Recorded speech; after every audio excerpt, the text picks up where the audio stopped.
সিলেটের স্মরণকালে সবচেয়ে বড় মিছিল এই মুহূর্তে সিলেট নগরীতে। আসসালামু আলাইকুম। এই মুহূর্তে লাইভে আমি বাবর জোয়ারদার ইতিমধ্যে আছি সিলেট নগরীর যে কোর্ট পয়েন্ট, সেই কোর্ট পয়েন্টে আপনারা জানেন যে গত বছর 5ই আগস্ট আওয়ামী লীগ সরকারের পতন উপলক্ষে সিলেট জেলা ও মহানগর অঙ্গ সংগঠনের পক্ষ থেকে একটি বিশাল বিজয় মিছিল শুরু হয়েছে। বিভিন্ন অঙ্গ সংগঠন তাদের ব্যানারে দিয়ে এই মুহূর্তে অগ্রসর হচ্ছেন যে রেস্টারি মার থেকে সিলেটের বন্দর, সেই বন্দর বাজারের দিকে।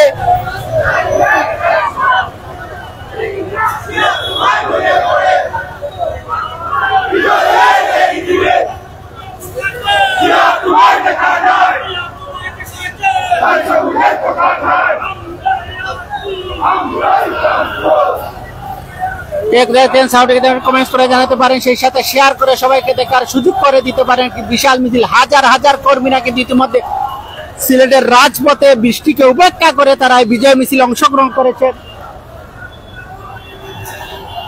বিভিন্ন ধরনের প্লে কার্ড হাতে নিয়ে কিন্তু তারা বিভিন্ন স্লোগানে মুখরিত করে তুলেছেন ইতিমধ্যে সিলেটের রাজপথ। আপনারা জানেন যে গত বছরে জুলাই আগস্টের গণ অভ্যুত্থানের মাধ্যমে আওয়ামী লীগ সরকারের পতন উপলক্ষে 1 বছর পূর্তি বলে বিজয় মিছিল ইতিমধ্যে শুরু হয়েছে।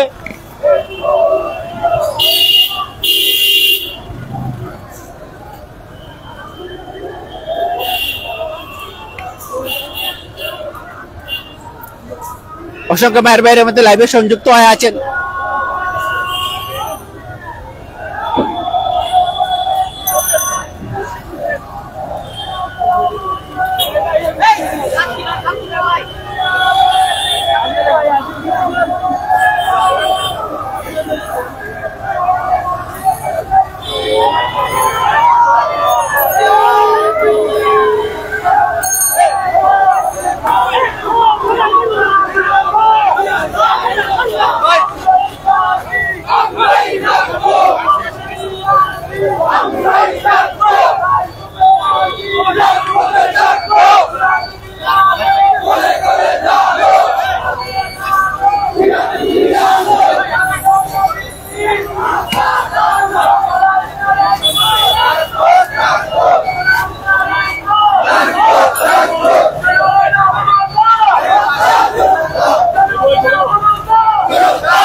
এখন পর দেখুন আমার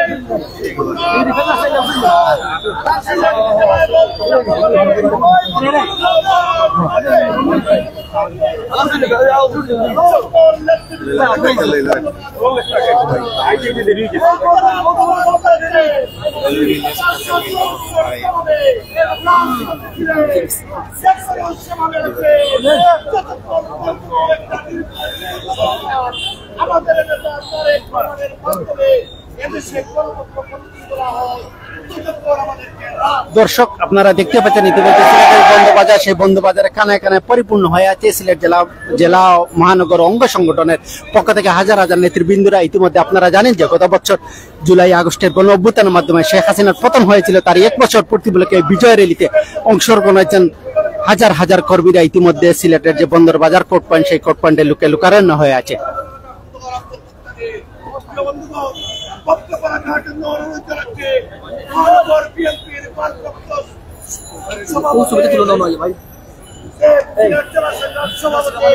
আন্দোলন সংগ্রামে তিনি অত্যন্ত গুরুত্বপূর্ণ ভূমিকা পালন করেছে। আমাদের প্রিয় বড় ভাই ডাক্তার নজরুল ইসলাম তার সঙ্গে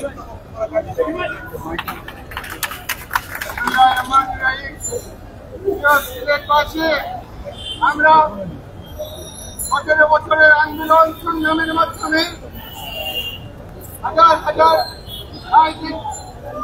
বিনিময়ে 5ই আগস্ট বিদায় করতে পেরেছি।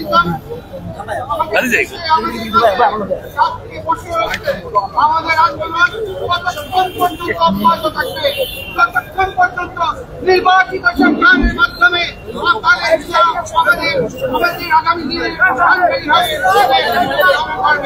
আপনারা কষ্ট করি দুর্যোগপূর্ণ ভারতের সবাইকে ধন্যবাদ জানাচ্ছি।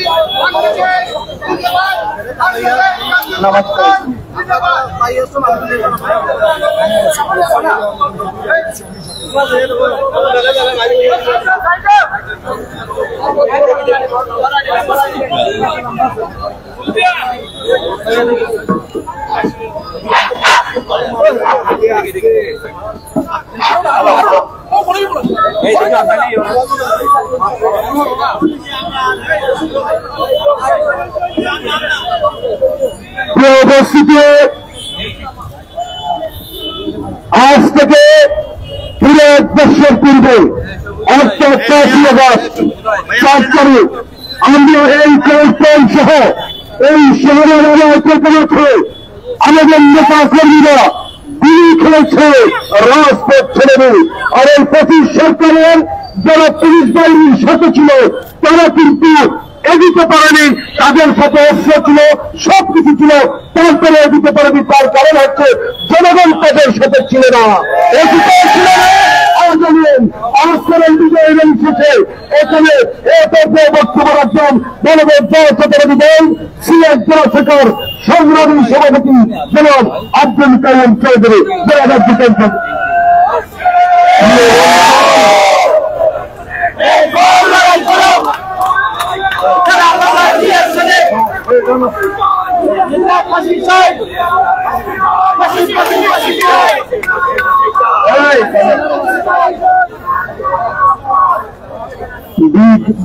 বৃষ্টিবিঘ্নিত এই সিলেট শহরে আজকে আমরা 25 বিদায়ের বর্ষপূর্তি পালন করছি। এই বৈরী আবহাওয়ার মধ্যে ঢাকা থেকে আমাদের দলের স্থায়ী কমিটির সদস্য সাবেক মন্ত্রী, ঢাকা বিশ্ববিদ্যালয়ের সাবেক অধ্যাপক ডক্টর আব্দুল মঈন খান আমাদের এই বিজয় র্যালিতে অংশগ্রহণ করেছেন।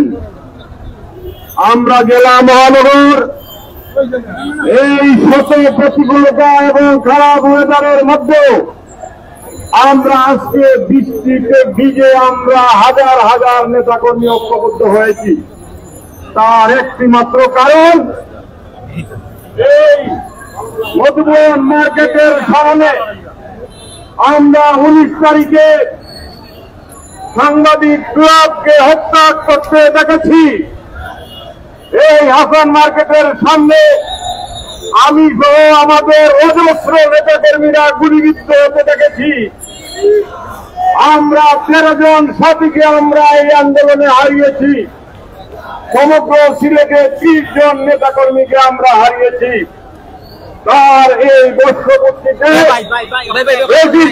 খুনিয়াদিমার বিদায়ের 1 বছর পূর্তিতে আমি ওই সকল বীর শহীদদের রুহের মাগফিরাত কামনা করি যাদের রক্তের বিনিময়ে অর্জিত হয়েছে এই দেশে গণতন্ত্র। আমি ওই সকল বীর সন্তানদেরকে সম্মান জানাই যারা বুলেটবিদ্ধ হয়ে আজকে পঙ্গুত্ব বরণ করে আমাদের সাথে তারা দলের কর্মসূচিতে অংশগ্রহণ করেছে। আমরা অজস্র নেতাকর্মীর রক্তের বিনিময়ে এই খুনি হাসিনাকে এই দেশ থেকে তাড়িয়েছি। খুনি হাসিনার রাজনৈতিক দল ওই নিষিদ্ধ আওয়ামী লীগকে নিষিদ্ধ করেছি। আজকের এই বর্ষপূর্তিতে জেলা মহানগরের সর্বস্তরের নেতাকর্মীদেরকে অভিনন্দন জানাই। আজকের সভায় বৃষ্টিতে রেলিতে যুক্তিকে অভিনন্দন জানাই। জাতীয়তাবাদী যুবদল, স্বেচ্ছাসেবক দল, ছাত্রদল, শ্রমিক দল, কৃষক দল, মহিলা দল, জাসাস সহ আমাদের অঙ্গ সহযোগী সংগঠনের নেতৃবৃন্দকে ইনশাআল্লাহ আগামী 9 ফেব্রুয়ারি এদেশে জাতীয় নির্বাচন অনুষ্ঠিত হবে। আর সেই নির্বাচনে আমরা আমাদের পছন্দের প্রার্থী ধানের শীষের সপক্ষে আমরা যেভাবে রাজপথে আন্দোলন করেছি, আগামী নির্বাচনকে আমরা চ্যালেঞ্জ হিসাবে নিয়ে বাংলাদেশ জাতীয়তাবাদী দলকে বিজয়ী করব, বেগম খালেদা জিয়াকে বিজয়ী করব, তারেক রহমানকে বিজয়ী করব। এই সময় সেই নির্বাচনের নেতাকর্মীরা ঐক্যবদ্ধভাবে কাজ করার আহ্বান জানিয়ে আজকের র্যালির এখানে সমাপ্তি ঘোষণা করছি।